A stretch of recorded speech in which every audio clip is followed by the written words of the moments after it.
LPT, shopping for kids' bathing suits. Avoid shades of blue. Yes.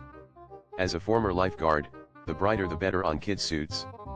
This applies to an adults too. Even if you can swim, anything can happen. Colorful swimming suit, and swimming cap if you use one, are great for everyone. You can hit your head, get a bad cramp, surprising seizure, anything. There is reason why even Olympic swimmers have lifeguards nearby. LPT, one screen Netflix, two people watching.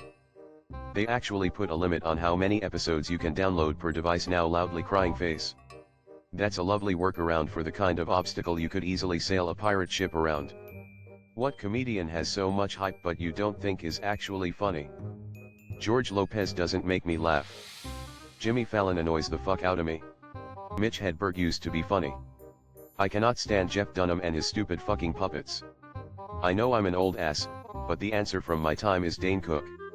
LPT, a trick to making good decisions. Pick the option that will make life easier in the long term even if it makes life difficult in the short term. To add to this, I once read a military officer's take on decision making, like making decisions in the middle of a firefight. To paraphrase, they said there are no wrong decisions. There are just the decisions you make. And after that, you have whatever new information to make the next decision, and so on. But instead of being frozen and not sure what to choose, just make a choice and then adjust. I think of it often. When my wife asks me which food/drink she should choose, I always say if you can't decide then go for the healthier option. She usually chooses the less healthy option after that. But yeah, that's how I decide. If that doesn't matter then go with the less expensive option. Ask me for 4 eggs, I give you 4 eggs, using the policy I explained to you 5 times while you were ordering. It confuses me as well. Why would a restaurant do it?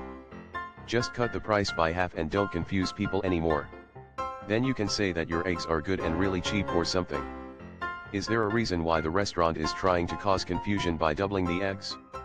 I understand that he wasn't listening to you, but why does the restaurant do that? Why not have 1 egg equals 1 egg? What if you only want 1 egg? Will you always get at least 2? Tale of King Charles II of Navarre. Known as the Bad, he was a scheming and ineffective ruler in southern France. To treat his ailments, he was sewn into a brandy-soaked canvas, a common practice at the time. Unfortunately, the fabric was accidentally set on fire, and he burned alive in 1387.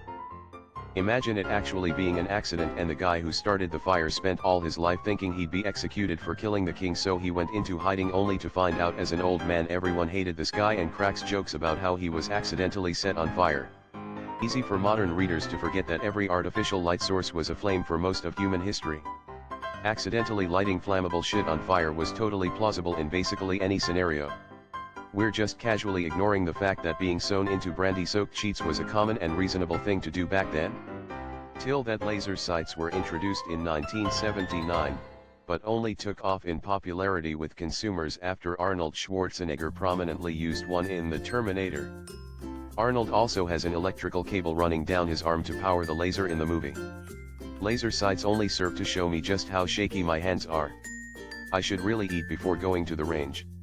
Took office doing some heavy lifting here. Lasers were not common at all until the early 2000s. Well, to be fair, they were huge items at first. Laser pointers becoming small made them ubiquitous. But they never were a huge deal because they draw a line back to you, the shooter. They show how insanely unsteady we all are no matter how good a shot you are. It jumps with your breathing and heartbeat. To say nothing of the swaying in your hands. I.e., they look cool but are not practical or particularly effective. In which ways are you exactly the same as your 13-year-old self?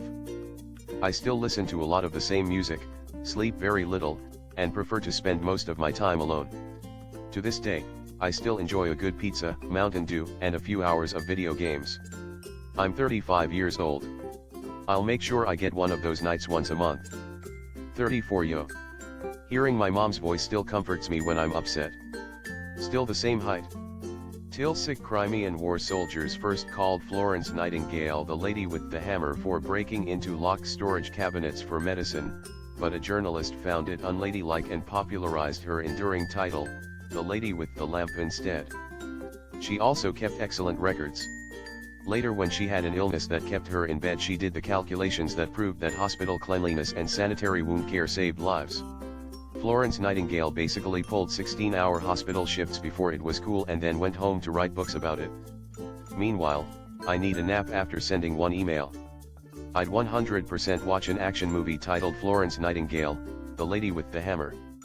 To foot by making fun of my dad's past relationships and finding out my mom's a cheater. You are learning early that it is really easy to judge people when you aren't affected by it. I will say that every single cheater has a reason if you ask them. Eli 5. American cars have a long-standing history of not being as reliable/durable as Japanese cars. What keeps the US from being able to make quality cars? Can we not just reverse engineer a Toyota, or hire their top engineers for more money? This is a question with a lot of elements, but part of the answer is that an American guy named Deming invented a lot of modern quality control, and the Japanese were much more receptive to his ideas than the Americans. They are precisely engineered to be as reliable as necessary for maximum profit while costing as little as possible to produce. Don't want me to touch your PS5? Well, alright. So, within days of you giving him a PS5, he's telling you don't touch my PS5. That kid need a serious attitude adjustment. Your cousin is an ungrateful kid. Petty satisfaction level 5. Cousin learned a life lesson there. Be careful what you wish for, you may get it. Dead compliant. I had a similar story, no MC included, with my mom. At the moment she was already 4 or 5 years dead. Some companies insisted that they must have contact with my dead mother.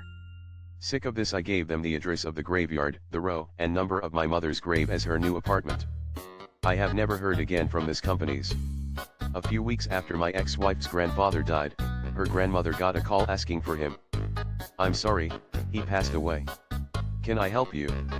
The caller, probably a telemarketer, because she asked for him by his formal name, not his nickname, got so flustered she said, "Oh, I'm sorry, I'll call back later." The grandmother loved to tell that story, adding that she hoped for a call back, so she could respond, "No, still dead." LPT, a couple of water efficiency tips for hand washing dishes. Don't fill the basin with water at all. You don't need more than a half-second stream of water to lather and scrub each dish. Then you can rinse them all off together in under a minute. 3. If at all possible, use a dishwasher instead. It's massively more efficient, cheaper, and better. Like and subscribe.